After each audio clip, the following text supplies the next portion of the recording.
নমস্কার বন্ধুরা, মনীষার হেসেলে আপনাদের সবাইকে স্বাগত। আজ আপনাদের সাথে শেয়ার করব স্যান্ডউইচের রেসিপি। আর এই রেসিপিটি আপনারা স্কুল, কলেজ, অফিসের টিফিনের জন্য খুব কম সময়ের মধ্যে খুব সহজেই বানিয়ে নিতে পারবেন। চলুন তাহলে বন্ধুরা দেখে নেওয়া যাক আজকের রেসিপিটি। রেসিপিটি বানানোর জন্য এখানে প্রথমেই বাটার প্যানের মধ্যে দিয়ে দিলাম। বাটারটাকে একটু মেল্ট হতে দেব। বাটারটা একটু গলে আসলেই দিয়ে দিলাম কেটে রাখা পেঁয়াজ,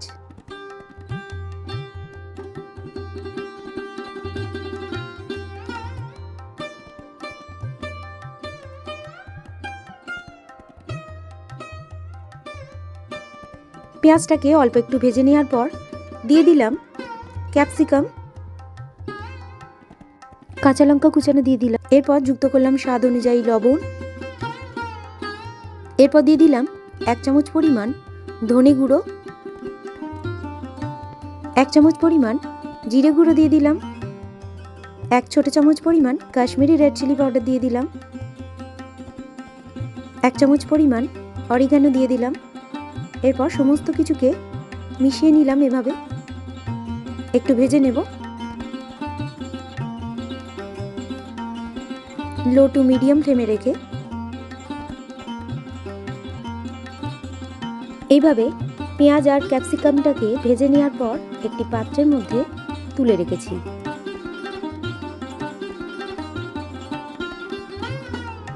এখানে স্যান্ডউইচ বানানোর জন্য ব্রাউন ব্রেড নিয়ে নিয়েছি।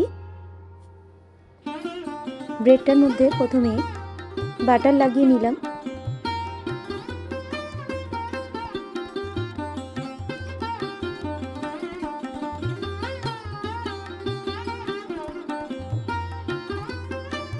এরপর ভেজে রাখা ক্যাপসিকাম আর পেঁয়াজটাকে ব্রেডের উপর এইভাবে দিয়ে দিলাম।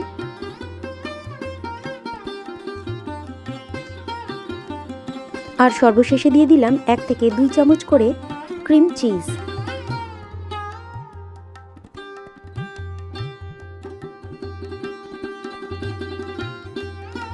চিজটাকে দিয়ে দেওয়ার পর একটি করে ব্রেড উপর থেকে দিয়ে দিলাম। তার আগে ব্রেডগুলিতে একটু বাটার লাগিয়ে নিয়েছি।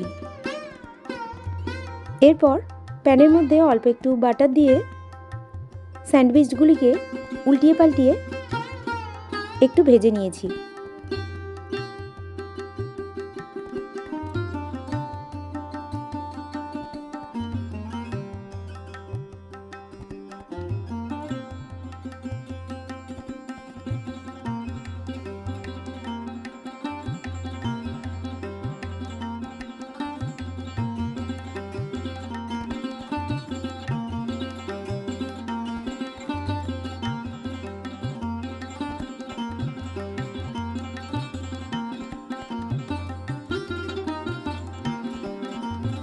এরপরই তৈরি হয়ে গেল আজকের recipe capsicum onion sandwich. School, college, অফিসের টিফিন অথবা ব্রেকফাস্টে গরম গরম পরিবেশনের জন্য একেবারে প্রস্তুত। অন্যান্য রেসিপির মতো আজকের রেসিপিটি যদি আপনাদের ভালো লেগে থাকে বন্ধুরা, অবশ্যই আমার এই ছোট্ট চ্যানেলকে এগিয়ে যেতে সাহায্য করবেন। লাইক করবেন, কমেন্ট করবেন, শেয়ার করবেন। আর চ্যানেলে নতুন কোনো বন্ধু হয়ে থাকলে চ্যানেলটিকে সাবস্ক্রাইব করে পাশে থাকবেন। এই ধরনের রেসিপি সবার প্রথম দেখার জন্য পাশে থাকা বেল আইকনটিতে প্রেস করে রাখবেন। আর ফেসবুক থেকে কেউ দেখে থাকলে পেজটিকে ফলো এবং লাইক করে রাখবেন।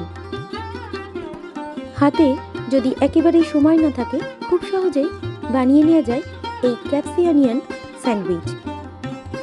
আর খেতেও অসম্ভব ভালো লাগে। রেসিপিটি শেষ পর্যন্ত দেখার জন্য আপনাদের সবাইকে ধন্যবাদ।